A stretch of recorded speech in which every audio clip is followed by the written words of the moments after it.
My name is Casey Mercer, and I was 33 years old the day my sister handed me a dress the color of a traffic cone. 7 bridesmaids stood in a sunlit hotel suite, stepping into identical sage green gowns, fitted, floor length, stunning.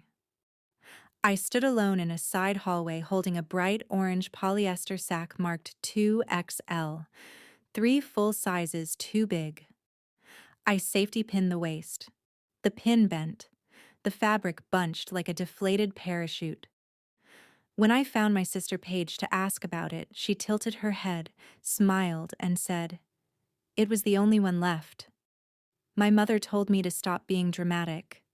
The photographer kept steering me to the back of every frame. I'm a structural engineer. I co-own a small firm in Charlotte. I built it from a community college transfer, 3 years of waitressing, and a state university degree I paid for myself, table by table. My sister Paige is 4 years younger and has always been the sun our family orbits around. She was marrying into the Caldwell family, old Virginia money with a vineyard outside Charlottesville. Our mother Linda had been planning this wedding like a military campaign, and I was included in the bridal party because not including me would look suspicious. I got a text 3 weeks out. Your bridesmaid 8. 8 bridesmaids. 7 sage green gowns. The math was decided before I ever said yes. Daniel Caldwell's grandmother, Eleanor, was 81, silver-haired, with posture like a steel beam. She sat in the front row at rehearsal watching everything and everyone. She caught my eye once during the rehearsal dinner, when I was refilling my own water glass because the server kept skipping our table. She didn't look away. She was studying the room, testing the weight of every interaction, looking between Paige and me with a quiet, analytical focus. I didn't think much of it then. The morning of the wedding, the bridal suite was a dream. Champagne on ice, 7 garment bags, monogrammed robes, laughter. My name wasn't on a robe. "Oh, Casey, you're getting ready down the hall," Paige said without looking up. "The small room. Your dress is in there." The small room was a linen closet with a propped-up mirror.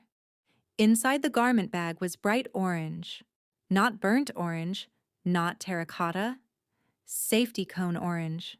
Scratchy polyester that smelled like a shipping crate. The shoulders drooped past my arms.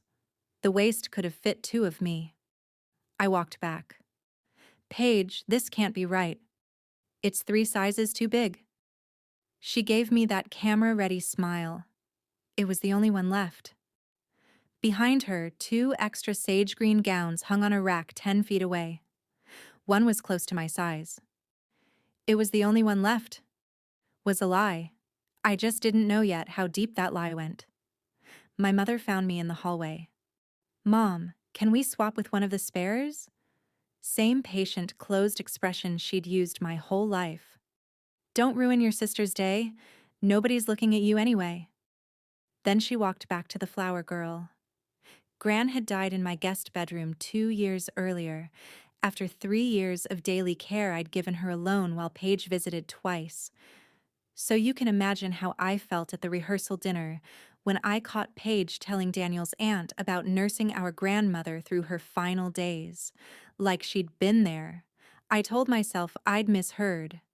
During the cocktail hour, I heard Paige tell a silver-haired woman, "I put myself through school, community college first, then state. Waitressed nights. Nobody handed me anything." Those were my words. My life. Paige had dropped out of a private college after 3 semesters and spent 2 years on our parents' money. She had never waited a single table. "And the engineering work?" the woman asked. "Structural engineering," Paige said, though her voice carried a frantic, forced brightness. "Small firm stuff, but it's so rewarding to build something real. My degree. My firm. My 12-hour days crawling under bridges with a measuring tape. She was telling strangers she was me. I confronted her near the dessert table. She pivoted instantly. You're standing at my wedding in a dress that doesn't fit, making accusations. Do you hear yourself? Just loud enough for heads to turn. Then she leaned close. This is why nobody takes you seriously. Look at you. She gestured at the orange dress, the safety-pinned waist. Then she walked away, like nothing happened. She hadn't denied a word. She'd used the dress she chose for me to make me look unstable for noticing.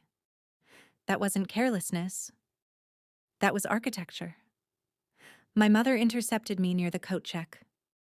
Paige needed to present a certain picture to the Caldwells, a self-made picture. She smoothed her lapel. And she told them about you too, that you've struggled, that the distance between you two is your fault. Mom, I own a company. I have a professional license. Nobody here needs to know that. Behave, Casey. I was heading for the exit when a voice came from the coat check hallway. You're the one who finished structural engineering at NC State, aren't you? I turned. Eleanor Caldwell sat on a bench, her pearl-handled cane across her knees. She didn't look all-knowing. She looked deeply suspicious, like a woman who had caught a loose thread and was deciding whether to pull it. Class of 2017, I believe, she said. How do you know that? I'm 81, dear. I don't sign checks without reading the fine print. And your sister's fine print doesn't seem to add up. She tilted her head. Interesting dress. It was the only one left, I said. And for the first time, I heard how absurd those words sounded out loud. Her mouth twitched. Not a smile. A hypothesis forming. Was it? She tapped her cane once against the tile. I think you should stay for the toasts, Casey. Let's see how this plays out. She walked back toward the ballroom. I stood there with my car keys in my hand. Every reasonable instinct said drive home. But her voice stayed with me. Deliberate. I put the jacket back. I walked toward the reception hall. At table 12, near the kitchen door, my hand closed around a phone that wasn't mine. Linda's phone, left behind when she moved up front. A notification lit the screen. Family group chat. I swiped. Aunt Renee, 3 weeks ago. That orange one in the clearance section? It's hideous and huge. My mother. Perfect. She'll look like she doesn't belong. Which she doesn't. Paige. Make sure the photographer keeps her in the back. And more. My career became hers. My degree became hers. Gran's final days became hers. One line stopped my scrolling. Told them I nursed Gran through hospice. They loved it. Eleanor especially. I set the phone face down. I could have stood up and read those messages to 200 people. I didn't. If I exposed this now, I'd lose control of how the truth landed. It would dissolve into a screaming match, and I'd prove their lie by trying to disprove it, becoming exactly what Paige had described. I didn't want a scene. I wanted them to sit in the reality they built. I adjusted my posture. I stopped pulling my arms over the bunched polyester to hide it. I chose to stay, not to wait for rescue, but to watch the architecture fail. I folded my hands. I waited. The maid of honor toasted Paige's incredible journey. Resilience. A woman who put herself through school, built a career from nothing, nursed her grandmother through her final days. Every word was a brick from the house Paige had built on top of my life. I sat in my orange dress and listened to a stranger eulogize my biography under my sister's name. Across the room, Eleanor Caldwell did not lift her glass. Then she set down her napkin, placed both hands on her cane, and stood. The room noticed. Conversations faded. The DJ paused. She walked slowly, deliberately, toward the back of the room, toward table 12. Eleanor reached table 12 and lowered herself into the empty chair beside me. She took my hand. Thin fingers, cool grip, precise. Linda crossed the floor in 4 seconds. Smile deployed. Mrs. Caldwell, how wonderful. This is my eldest. She keeps to herself. Eleanor looked at Linda. Just looked. I wasn't finished, dear, Eleanor said. Even. Conversational. The room heard the steel in it. Eleanor turned to me. Casey, did you care for your grandmother during her illness? Linda laughed nervously, her hand fluttering. Mrs. Caldwell, surely this isn't the time for family trivia. Let's not do this here. Eleanor ignored her. Casey? Yes. 3 years. To the end. Structural engineering at NC State. That's your degree? Yes. And the firm in Charlotte. That's yours? Co-owned. 6 years. Eleanor nodded slowly. She didn't possess perfect proof. She possessed a quiet, devastating deduction that had just been validated. Then she turned to face the room. The woman in this dress is Casey Mercer. She is a licensed structural engineer. She co-owns a firm in Charlotte. She spent 3 years caring for her grandmother until she passed away. Your bride told my family she did those things. I'm afraid none of it was true. Daniel stood, confusion warping his features. Gran, wait. Paige, what is she talking about? He pleaded, desperate for her to deny it. She's lying, Paige whispered. All of them. I also suspect there's more to your financial situation, Eleanor said, gently. The debts? The credit cards? Your stories didn't align, Paige. Now I see why. That was the fracture point. Because the debts were the entire foundation of the performance. Daniel took one faltering step back from the head table. In a room that quiet, it sounded like a sentence. Paige's composure shattered. You don't know what it's like to fall behind and never catch up, she cried, her voice raw and stripped. I had to become someone or disappear. You always had it easy, Casey. You got the degree, the career, Gran's respect. I was drowning, and I had to build this just to survive. By stealing your sister's life? Daniel asked quietly.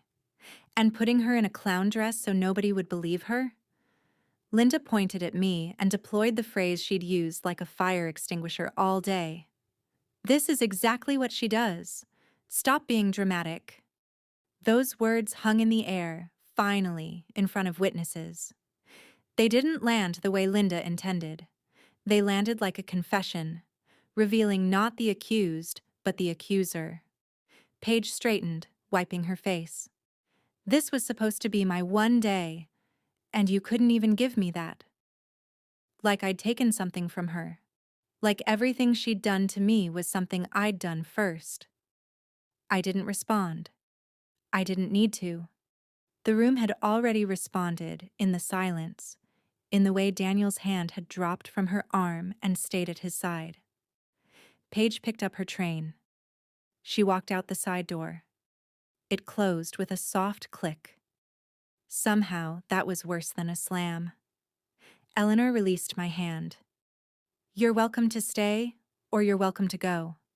Either way, the Caldwell family sees you clearly now. Thank you, Eleanor. Don't thank me, dear. I protect my family. You just happen to be telling the truth. I sat for one more minute. The safety pin at my waist finally snapped. The orange polyester bunched and pooled around me. I didn't reach down to fix it. It wasn't a badge of shame anymore. It was just cheap fabric, and I owned the contrast. I stood up. The dress hung on me, and I walked out without looking back. 6 weeks later, Linda and Paige showed up at my office. We need your help, Linda said. Just talk to Eleanor. Explain it was a misunderstanding. It wasn't a misunderstanding, Mom, I said. I read the group chat. I read exactly what you and Aunt Renee planned with the clearance rack. Her hands flattened on the table. I'm not going to fix this, I said. I'm not angry. I just don't have anything left to give you. Not because you're terrible people, but because you used everything I gave, and you used it to erase me. Linda started to say something. I watched her form the words. I watched her stop. I'm not being dramatic, I said. I'm being done. The people who hand you the ugliest dress are usually the ones terrified you'll realize you don't need their permission to wear it. One orange dress, 7 shades of sage green. I didn't need to yell to prove them wrong. I just had to stop shrinking.